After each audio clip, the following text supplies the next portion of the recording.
Yesterday, Wednesday, a state board rejected the Times Square casino bid from Jay-Z in Roc Nation and those companies that I mentioned. Did I lie? Did I not tell you them crackers was not finna get Jay-Z no damn casino in New York City?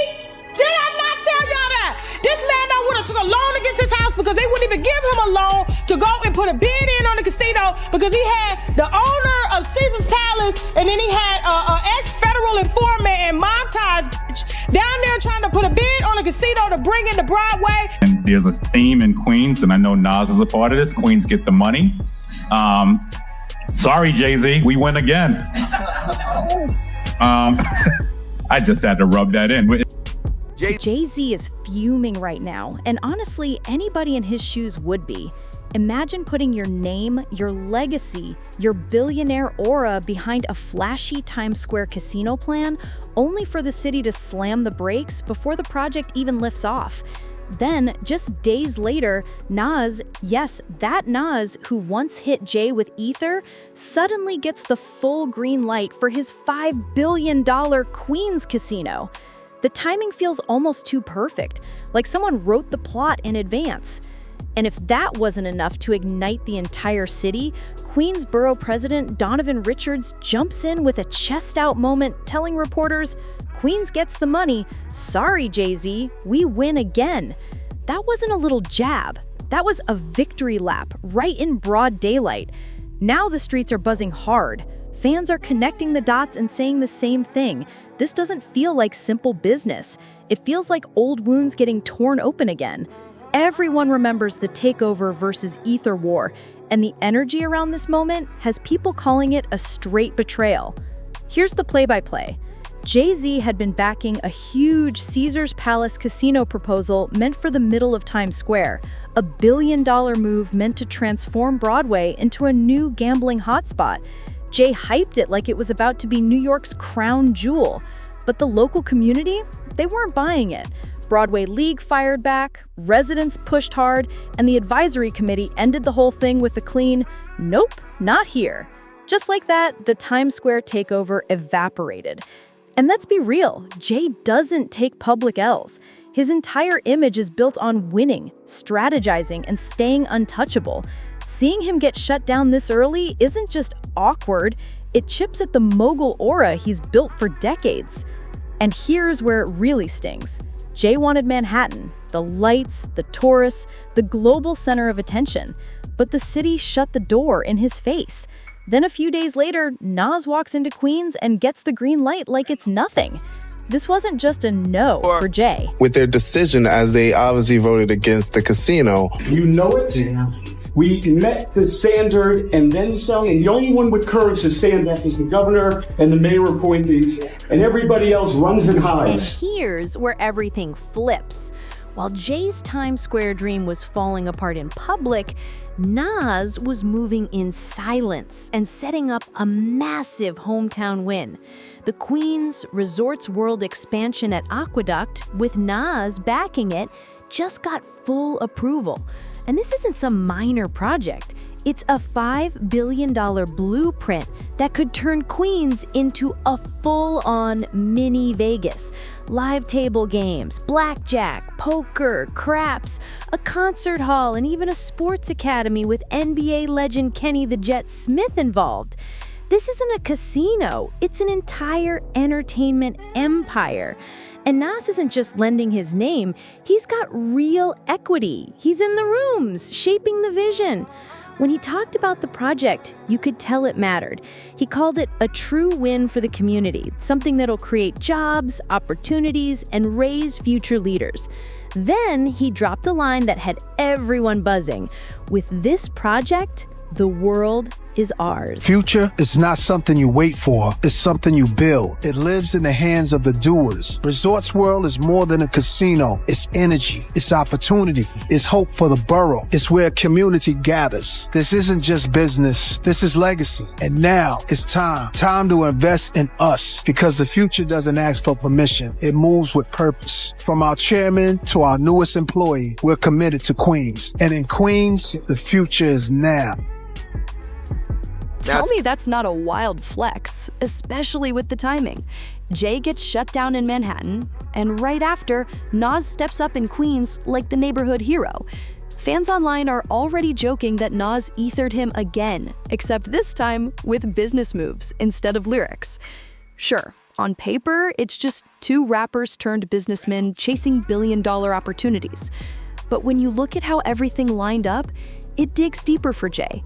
This isn't just losing a casino bid, it's losing to Nas, and that hits a different nerve. Jay built his whole persona on being the Brooklyn mastermind, the guy who beats the odds, outthinks the room, and turns hustle into empires.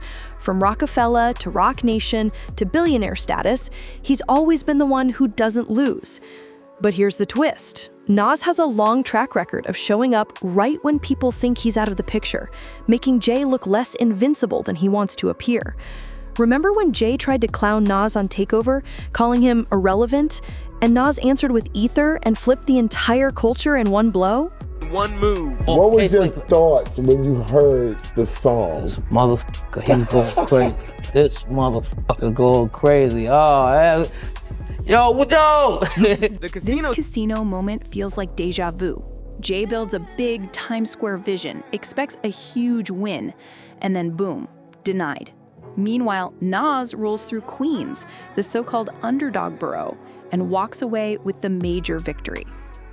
To really get why this hits Jay so hard, you have to rewind to how their rivalry even started. It wasn't sparked by some massive scandal, it was something small but personal. Back in the mid-90s, Nas was already the golden child of New York rap. When he dropped Illmatic in '94, he instantly became the blueprint, the rapper everyone studied. Jay-Z, meanwhile, was still working for recognition. Reasonable Doubt came out in '96, legendary now, but it didn't dominate the charts at the time. Jay was still climbing. And that's when things got messy.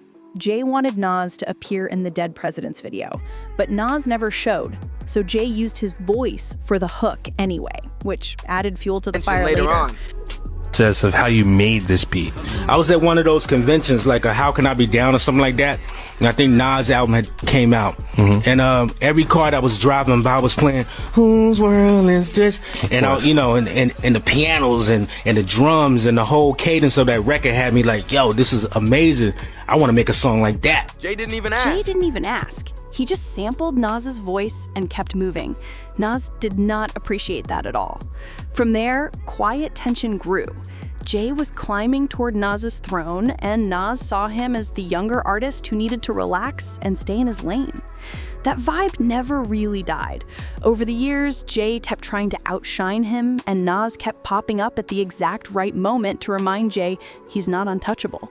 But the feud truly shifted after Biggie passed. When Biggie died in '97, the crown of New York suddenly became up for grabs. Subliminal lines turned into real competition.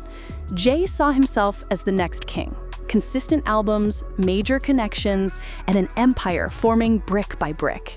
Meanwhile, Nas still had the chosen one aura, but his next albums weren't hitting like Illmatic. People whispered he fell off, and Jay had no problem letting that narrative spread. Nas or Jay-Z? Nas. I'm gonna go with Jay. Some Queens gotta go Nas. Okay. I say Nas. Jay-Z or Nas? Jay-Z. You taking a shot already? Easy to me. Jay-Z. Nas all day. Let's go. Jay-Z. Nas.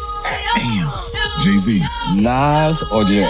On Where I'm From, Jay started dropping those slick subliminals, basically sliding himself into the next king of New York spot. Nas wasn't letting that slide at all. He clapped back with his own coded jabs, like on We Will Survive, where he implied Jay was trying way too hard to step into Biggie's shoes. And the fans, they devoured every second of it. Suddenly, the entire city was split down the middle, Brooklyn versus Queens, Jay versus Nas, the polished hustler turned mogul versus the street poet from the projects. At that point, it wasn't just music anymore, it became a battle for who really carried New York's legacy on their back. And, like I mentioned earlier, everything finally erupted in 2001 with two tracks that permanently changed hip-hop, Jay stopped with the subtlety and dropped Takeover at Summer Jam, calling Nas out publicly. He claimed Nas only had one classic and basically said his career was done. The crowd exploded, and for a second, it looked like Jay had sealed the victory. But then came Ether. And Nas didn't just respond, he tore into Jay with zero hesitation, attacking his credibility, his image, the whole foundation of his legacy. Bar after bar, no filter. Fans were stunned by how savage it was. The culture flipped overnight, and the word ether literally became slang for destroying someone. That's how hard it hit. And this casino situation, it's giving Ether Part 2 energy. The parallels are right there. Jay walked in confident, talking big, assuming the win was his. And then Nas comes out of nowhere with the upset nobody saw coming? The pattern is too familiar to ignore. I'm really sorry for for the other people involved, the other people involved. Because it was either that or we would see each other somewhere and it would be like, I don't know what happened. By then, people started seeing Jay as the one swinging wildly, while Nas looked like the steady survivor who refused to fold. And honestly, that shift is the reason their rivalry never truly faded. Every time Jay tried to shut Nas down, Nas managed to flip the script and make Jay look out of touch. But here's the twist. As nasty as it got, the beef didn't last forever. A few years later, they pulled off one of the most unexpected moments the culture had ever seen. After years of jabs, insults, and some of the harshest diss tracks ever recorded, Jay and Nas actually made peace. And they didn't do it behind the scenes or in some quiet boardroom. They did it in front of the entire world. In 2005, Jay headlined his I Declare War concert. And everyone assumed he was about to call out more rappers or spark fresh chaos. Instead, he brought Nas out as a surprise guest, and the arena erupted. The entire arena lost it.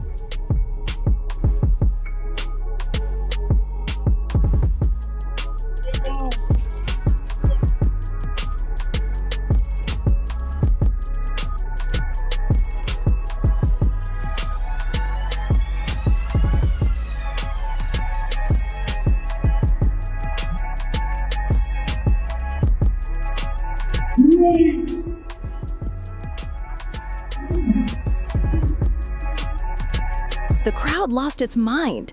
These two men who once tried to end each other's careers were suddenly standing shoulder to shoulder, shaking hands and performing like the feud never happened.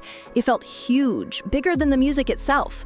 Fans were stunned because after all the disses, all the tension, all the history, they were now dropping records together, like Black Republican and Success. But here's the real truth. Even after they made peace, that competitive spark never fully disappeared. The low-key rivalry stayed simmering under the surface. And now with this casino situation blowing up, yeah, it's starting to feel like that truce might have quietly expired. And here's the part people aren't talking about enough. This isn't just Jay versus Nas anymore. This is Queens versus Brooklyn all over again. If you know New York hip-hop, you know how deep that runs. Brooklyn has always been the shiny, center stage borough. Jay, Biggie, the Barclays Center, everything about power and prestige. Queens, though, is the underdog war zone that built legends like LL Cool J, Mobb Deep, Nicki Minaj, and of course, Nas. It's a different pride, a different grind.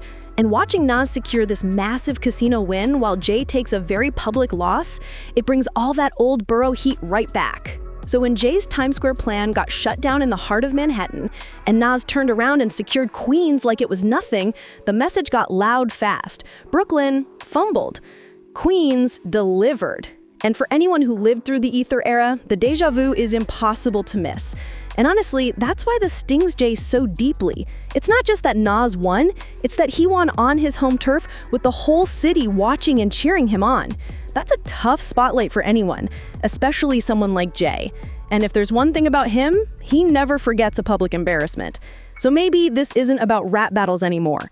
Maybe the next chapter of their rivalry won't happen on wax or on stage, but in boardrooms, billion-dollar plans, and business empires. Drop a comment, hit like, subscribe, share, and I'll see you on the next one.